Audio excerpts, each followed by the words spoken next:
សួស្តីអ្នកទាំងអស់គ្នាខ្ញុំនឹងនាំអ្នកទាំងអស់គ្នាទស្សនារឿងឆ្លងសម័យកាលមួយដែលមានចំណងជើងថាវិញ្ញាណចុងភៅឆ្លងភព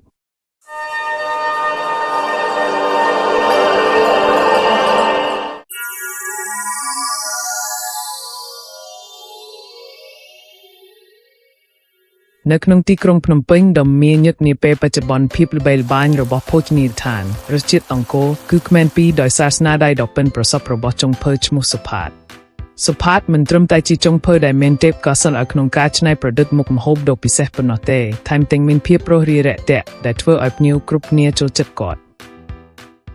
ថ្ងៃមួយខណៈដែលសុផាតកំពុងត្រៀមរៀបចំគ្រឿងផ្សំនៅក្នុងផ្ទះបាយស្រាប់តែមានបុរសឈុតខ្មៅពាក់ម៉ាស់2នាក់បានចូលមកចាប់គាត់សុផាតព្យាយាមរើបំរះតែដោយសារតែពួកគេមានកម្លាំងខ្លាំងជាងគាត់ក៏ត្រូវគេនាំទៅមាត់ទន្លេដ៏ស្ងាត់មួយក្រោមការបញ្ជារបស់លោកអុកញ៉ាម្នាក់បុរសទាំងនោះបោះគាត់ជន់ទៅក្នុងទឹកទន្លេដ៏ត្រជាក់សុផាតលេចបាត់ទៅក្នុងទឹកដោយសារតែគាត់មិនចេះហែលទូកគាត់ខំស្រវេស្រវាយយ៉ាងណាក៏មិនអាចជួយខ្លួនឯងបាន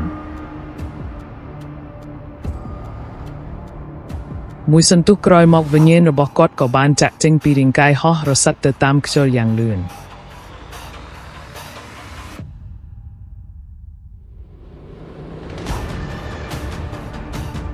លំហូរនៃពេលវេលាបានប្រែប្រួលវិញ្ញាណរបស់សុផាតហាក់ដូចជាត្រូវគេបឺតចូលទៅក្នុងរូងខ្មៅមួយដ៏ធំវិញ្ញាណរបស់គាត់បានរសាត់ឆ្លងពេលវេលាមកដល់សម័យបុរាណទន្ទឹមនឹងនោះនៅក្បែរមាត់ទន្លេមានក្រុមមនុស្សកំពុងយំសោកបោកខ្លួនជុំវិញសាកសពនារីម្នាក់ដែលទើបនឹងត្រូវបានគេស្រង់ចេញពីទឹកនារីនោះមានមុខមាត់ស្រស់ស្អាតតែស្លេកស្លាំងហាក់ដូចជាបានលេចចាក់លោកទៅហើយស្របពេលដែលវិញ្ញាណរបស់សុផាតកំពុងតែងងឆ្ងល់ស្រាប់តែមានកម្លាំងម្ដងបានទាញវិញ្ញាណរបស់គាត់ចូលទៅក្នុងខ្លួននារីដែលទើបនឹងស្លាប់នោះ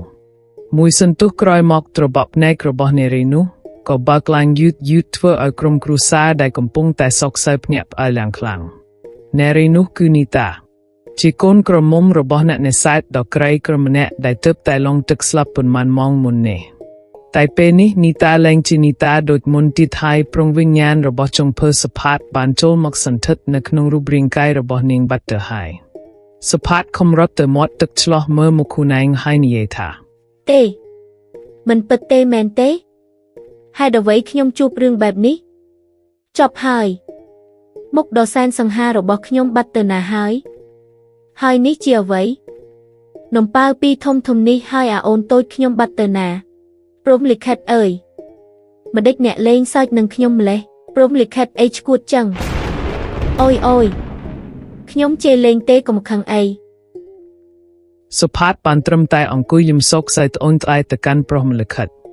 មួយសន្ទុះក្រោយមកពុកនីតាមកលួងលោមកូនស្រីរបស់គាត់និយាយថា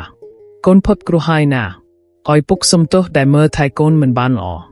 នីតាធ្វើមុខស្លឺហើយសួរថាតើពូជាពុកខ្ញុំមែនទេហេតុអ្វីខ្ញុំចាំមិនបានសោះអញ្ចឹងណែកូនចំគួតលែងស្គាល់ពុកហើយមែនទេនេះកូនលងទឹកឡប់សាទឹកអស់ហើយពុកនីតានាំនីតាទៅសម្រាកបន្ទាប់មកគាត់និយាយថាកូនសម្រាកនៅផ្ទះទៅពុកចេញទៅរកត្រីហើយពុកនីតាគាត់មានអារម្មណ៍ថាកូនគាត់ប្លែកតាំងពីលងទឹកមកតែគាត់គិតថាប្រហែលនីតាតក់ស្លិតនៅពេលលងទឹកបន្ទាប់មកគាត់ចែវទុកចេញទៅរកត្រីនីតានៅតែមិនអស់ចិត្តយកកញ្ចក់មកឆ្លោះមើលមុខខ្លួនឯងម្ដងហើយម្ដងទៀតតែអ្វីគ្រប់យ៉ាងនៅតែដដែលអញ្ចឹងហើយមិនតែទទួលយកការពិតនីតាចេញមកក្រៅស្រូបយកខ្យល់អាកាសបន្ទាប់មកដែលបេះបន្លាយជុំវិញផ្ទះ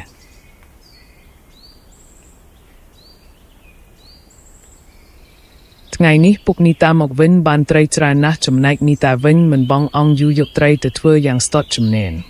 ត្រីខ្លះយកទៅប្រឡាក់ធ្វើប្រហុកនិងទុកខ្លះសម្រាប់ស្លនីតាធ្វើម្ហូបដែលមានរសជាតិឆ្ងាញ់ជូនពុកគាត់ពិសាពុកនីតាហូបទាំងទឹកភ្នែករលីងរលូងដោយសារតែម្ហូបឆ្ងាញ់